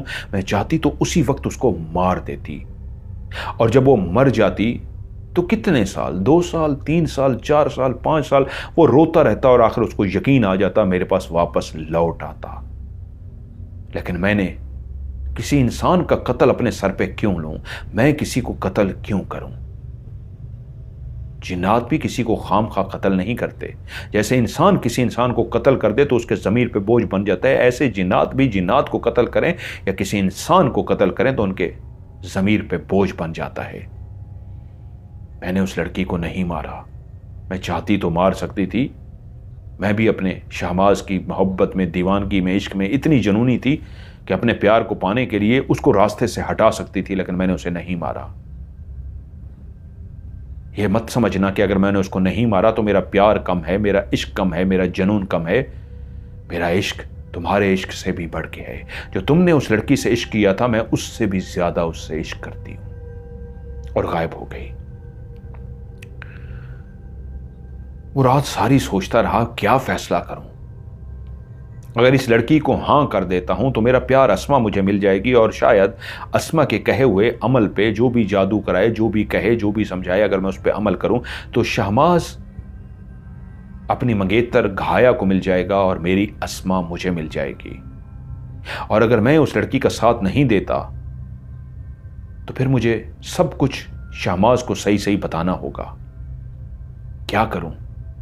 मैंने तो शहमाज के साथ एक वादा किया था, दिल से वादा, कि मैं तुम्हारी मदद करूंगा चाहे कुछ भी हो जाए, आखिरी हद तक करूंगा। और जब मैं इतना बड़ा वादा कर चुका हूं तो अब उसके साथ धोखा कैसे करूं? एक तरफ मेरा प्यार है, मेरा प्यार मुझे मिल जाएगा और उस लड़की को उसका प्यार मिल जाएगा, और दूसरी तरफ वादा खिलाफी हो जाएगी, धोखा हो जाएगा। और मेरी फितरत में धोखा देना नहीं है। काफी सोचो विचार के बाद उसने फैसला किया और 3 दफा नाम पुकारा, शहमाज, शहमाज, शहमाज। वो उसके सामने आ गया। मेरे दोस्त, मैं तो खुद ही तुम्हारे पास आने वाला था तुम्हारा शुक्रिया अदा करने। तुमने मेरी मोहब्बत मुझ तक पहुंचा दी। मेरा प्यार मुझे मिल गया। मेरी अस्मा जिंदा हो चुकी है, वो मुझे मिल गई है, तुम्हारी वजह से मिली है। मैं तुम्हारा हमेशा एहसानमंद रहूंगा और तुम्हारे इस एहसान का बदला चुकाने की कोशिश करूंगा। बताओ मेरे दोस्त, कैसे मुझे याद किया? उसने शहमाज को सारी बात बता दी कि तुम्हारी मंगेतर आई थी मेरे पास। उसने कहा, मैं यहां इस कमरे में दाखिल हुआ था तो मुझे उसकी स्मेल आ गई थी। मैंने तुमसे खुद नहीं पूछा, कि तुम खुद बता दोगे। अच्छा किया तो मुझे बता रहे हो। इस कमरे में आते ही उसे मैंने सूंघ लिया था कि यहां तो वो आई है या मेरे कबीले से कोई आया है, बताओ बताओ मुझे। और उसने उसे बताना शुरू कर दिया कि वो मेरे पास आई थी और उसने मुझे बताया कि उसने ही जादू से उसको ना सिर्फ मारा था, बल्कि जब मैं अमल कर रहा था उसका चेहरा भी मेरी आंखों से गायब हुआ था। मुझे एक लड़की नजर आई थी जिसके सर पे एक दुपट्टा सा था, उसका चेहरा गायब था। ये सब कुछ करने वाली तुम्हारी मंगेतर थी। अब वो मुझसे मदद चाहती है, क्योंकि वो चाहती है अगर मैं उसकी मदद करूं तो मेरा प्यार मुझे मिल जाएगा और घाया को उसका प्यार तुम मिल जाओगे। एकदम से शहबाज गुस्से से खड़ा हो गया और बोला, तो वो तुम हो जो उसे मैसेज करते थे? उसने मुझे बताया था, लेकिन उसने मुझे मना कर दिया था। मैं इस तरफ नहीं गया कि यकतरफा, ये दो तरफा प्यार नहीं था, एक तरफ का यकतरफा प्यार था जो तुम उसे मुसलसल मैसेज करते थे। उसने मुझे सरसरी बताया था और वो जानती थी मैं गुस्से में इतना पागल हो जाऊंगा, उस इंसान को मार डालूंगा, तो उसने मुझे रोक दिया था। और आज तुम मुझे अपने मुंह से खुद बता रहे हो कि तुम मेरी मोहब्बत को तुम मैसेज करते थे। अगर तुमने मुझ पे एहसान ना किया होता तो मैं इस टाइम तुम्हारे टुकड़े टुकड़े कर देता। तुम्हारी जुर्रत कैसे हुई मेरी मोहब्बत को इस तरह की मोहब्बत वाले मैसेज करने की? सुनो, तुमने जो मुझ पे एहसान किया था ना, उसका बदला मैं आज ही उतार कर जा रहा हूं कि तुम्हारी जान मैंने बख्श दी है। यह है तुम्हारे एहसान का बदला। वरना तुम सोच सकते हो मैं अपने प्यार से किस तरह इश्क करता हूं। उसके तेवर ही बदल गए थे, उसका लहजा भी सख्त हो गया था, वो लग ही नहीं रहा था। ये वही शहमीज है जो कैसे उसको दोस्त दोस्त कहता था, आज उसका रूप ही बदल गया था और वो गुस्से में बोलता जा रहा था, तो मैं छोड़कर जा रहा हूं, वरना दिल कर रहा है अभी तुम्हारे टुकड़े टुकड़े कर दूं। वो तो उस वक्त भी उसने मुझे प्यार से कवर कर लिया था, वरना मैं तुम्हारे पास पहुंच जाता और तुम्हें जादू से मैं ढूंढ भी लेता और तुम्हारे टुकड़े टुकड़े कर देता। और आज खुद मुझे अपने मुंह से बता रहे हो। जाओ, तुम्हारे एहसान का बदला उतार दिया और तुम्हें माफ किया। आइंदा तुमने अस्मा का नाम भी लिया तो मैं तुम्हें जिंदा जमीन के अंदर गाड़ दूंगा। अस्मा मेरी है, सिर्फ और सिर्फ मेरी। और गुस्से से वो चला गया और काफी देर तक उसे यकीन ना आया, इंसानों की तरह जिन्नात भी इतने बेवफा हो सकते हैं। इतने बेवफा कि जिसके लिए मैंने क्या कुछ किया, मैं चाहता तो उस लड़की का साथ दे देता, उस जिन्नी का साथ दे देता, घाया का, और अपनी मोहब्बत को पा लेता। मैंने अपनी मोहब्बत की भी कुर्बानी दी क्योंकि वादा निभाया था, वादा खिलाफी ना क्यों, इतना बड़ा सच बता दिया और ये मेरे साथ ये करके गया है। वो बहुत दुखी हो गया। ठीक अगले दिन वो अपने बिस्तर पर लेटा था कि कमरे के अंदर धुआं भरना शुरू हो गया। वो उठकर बैठ गया और उसने देखा सामने घाया खड़ी है, लहूलुहान, जख्मी। उसके चेहरे से, बाजू से, हर जगह से, गर्दन से खून निकल रहा है। वो रो रही थी। उसने सामने आकर दानिश से कहा, तुमने गलत किया, तुमने उसे बता दिया ना, वो पागल हो गया। मैंने कहा था ना वो ताकत हासिल करेगा फिर उसको लेके जाएगा। आधी ताकत तो उसे वैसे ही मिल गई, वो तो ढीला पड़ा था, उसने जादू नहीं किया था। वो अपने प्यार के चक्कर में, इश्क के चक्कर में इस तरह हो गया था कि कुछ भी ताकत हासिल ना कर सका। जब उसको प्यार मिला है तो वो जनूनी हो चुका है, उसने ताकत हासिल की है। और उसने सबसे पहला वार ये किया है, ये देखो मुझे लहूलुहान नहीं किया, मैं मरने वाली हूं। उसने मेरे साथ वो किया है कि मैं कुछ मिनटों की मेहमान हूं और मर जाऊंगी, और मरने से पहले तुम्हें यह कहने के लिए आई थी कि तुमने अपनी मोहब्बत को भी खो दिया और उसे बता भी दिया। अगर तुम ऐसा ना करते मेरा प्यार मुझे मिल जाता और तुम्हारा प्यार तुम्हें। तुम्हारी इस गलती की वजह से देखो कैसी सजा भुगती है कि अब जिंदगी मेरी खत्म होने जा रही है। वो बोला, नहीं नहीं, मैं तुम्हें बचा सकता हूं, बताओ मैं तुम्हारे लिए क्या कर सकता हूं। लेकिन वो इतनी तकलीफ में थी कि उसी वक्त उसके मुंह से कुछ चीखें निकली और वो धुआं बनी और गायब हो गई। वो सर पकड़कर बैठ गया, ये मैंने क्या किया। मैंने तो एक मुसलमान होने के नाते अपना वादा निभाया, मैंने किसी को धोखा नहीं दिया, लेकिन वो कैसा जालिम था। उसने जाके अपनी मंगेतर को भी नुकसान मार डाला और मुझे भी। लेकिन वो एक जिन ज़्यादा है, ताकतवर जिन हो चुका है, मैं उसका कैसा मुकाबला कर सकता हूँ? मैं तो उसका कुछ भी नहीं कर सकता। 2 दिन वो शदीद डिस्टर्ब रहा और तभी उसे याद आया किसने उसे खत लिखा था। सना, ख्वाब देखने वाली लड़की, प्यार करने वाली लड़की। उसने कहा अगर मैं मरा नहीं वालदैन की खातिर तो वो ख्वाब देखने वाली लड़की के ख्वाब को क्यों तोड़ूं? मुझे मेरा प्यार नहीं मिल सका लेकिन वो तो मुझसे प्यार करती है, उसी जनून, उसी इश्क, उसी मोहब्बत की तरह जो मैं किसी से करता था। अगर मैं उसको नहीं पा सका तो कम से कम उसका प्यार तो मुझे मिल जाए। और जब सुबह उठा तो उसकी मां ने भी उससे जिक्र किया, उसी खाला का, कि मैं सोच रही हूं खाला से सना का रिश्ता मांग लूं, लेकिन मैं चाहती हूं उससे पहले तुमसे इजाजत लूं। क्या तुम ऐसा चाहते हो? मां, जो आपकी मर्जी, मैं उस पर राजी हूं। अब वो मजीद तड़पना नहीं चाहता था, वालदैन को तड़पाना नहीं चाहता था। ये तीसरी रात थी, वो अपने कमरे में लेटा था कि उसी वक्त उसके सामने ऐसी आवाज आई जैसे कमरा लरज रहा हो, डज डज डज। और उसने देखा जंजीरों में जकड़ा हुआ शहमाज खड़ा है। वो जो इसके चेहरे पे मुस्कुराहट थी, जो खुश था, वो दुखी चेहरे के साथ था। और उसने आते ही कहा मुझे माफ कर देना, मेरे साथ भी इस वक्त दोनों तरफ जिन्नात हैं जिन्होंने मुझे जकड़ रखा है, लेकिन मैं आखिरी माफी मांगने के लिए तुम्हारे पास आया हूं। मैंने गुस्से में घाया को मार दिया। जब तुम वहां से चले गए उस कब्र से तो मैंने अस्मा को, वो जिंदा ही थी, जिंदा कर लिया। मैं लिपट गया उससे और यही फैसला किया कि अपनी और ताकत हासिल करके इसको इतना दूर ले जाऊंगा कि मेरे जादू के जरिए कोई मुझ तक पहुंच नहीं सकेगा। फिर हम शादी कर लेंगे और वहीं रहेंगे। लेकिन जब तुम्हारे पास आया और तुमने बताया तो मैं गुस्से में पागल हो गया। तुम्हें तो माफ़ कर दिया लेकिन घाया को माफ़ ना कर सका और मैंने घाया को जाके लहूलुहान कर दिया। घाया मर गई है। मैं इतना जनूनी हो गया था, कुछ भी मुझे याद ना रहा और मेरे कबीले को यह बात पता चल गई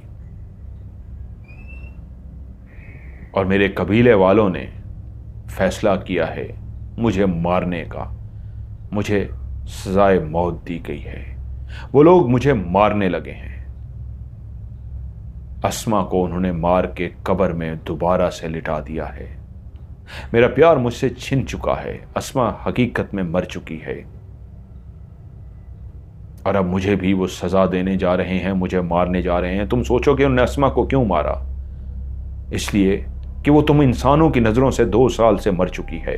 अगर वो आज कब्र से उठ जाती तो इंसानों में हंगामा मच जाता और वो जिन्नात का कबीला एक इंसान को अपने पास भी नहीं रख सकता। इसलिए बेहतर यही था उसे मार दिया गया। लेकिन उसका कातिल भी मुझे कहा जाएगा क्योंकि उसकी मौत की वजह भी मुझे कहा जा रहा है।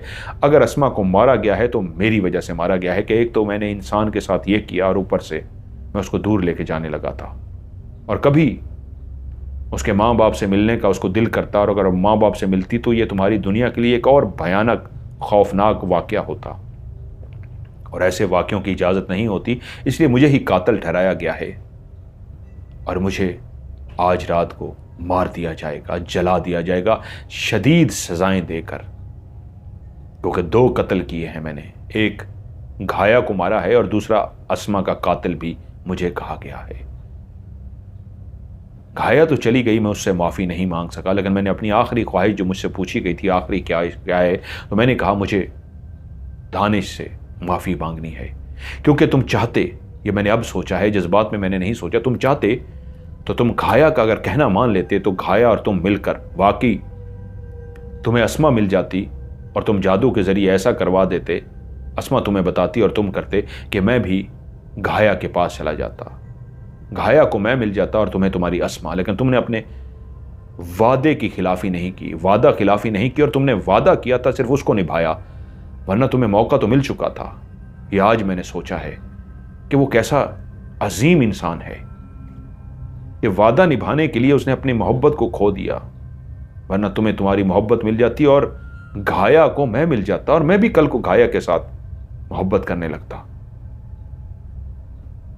लेकिन मुझसे ज्यादती हो गई, मुझे माफ कर देना, तुमने वादा निभा के मुझे सच बता दिया और गुस्से में जनूनी में पागल हो गया। खाया भी मर चुकी, आसमां भी मर चुकी, अब ये लोग मुझे लेने आए हैं, मैं भी मारा जाऊंगा। अलविदा दोस्त, हमेशा के लिए अलविदा। और वो जो जंजीरों से बंधा हुआ था, जकड़ा हुआ था, उसको बकायदा ऐसा नजर आया जैसे कोई लेफ्ट राइट खड़े हुए उसकी जंजीरें खींच रहा था, और वो खड़ा हिल रहा था जैसे कोई इर्द गिर्द मौजूद हो जो उसे नजर नहीं आ रहे थे, उसकी जंजीरें खींच रहे थे।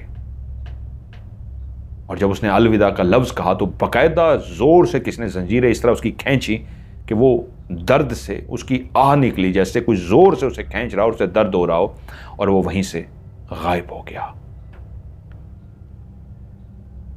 कई रातें वो डिस्टर्ब रहा, लेकिन फिर उसने सना से शादी कर ली। सना एक बेहतरीन बीवी साबित हुई।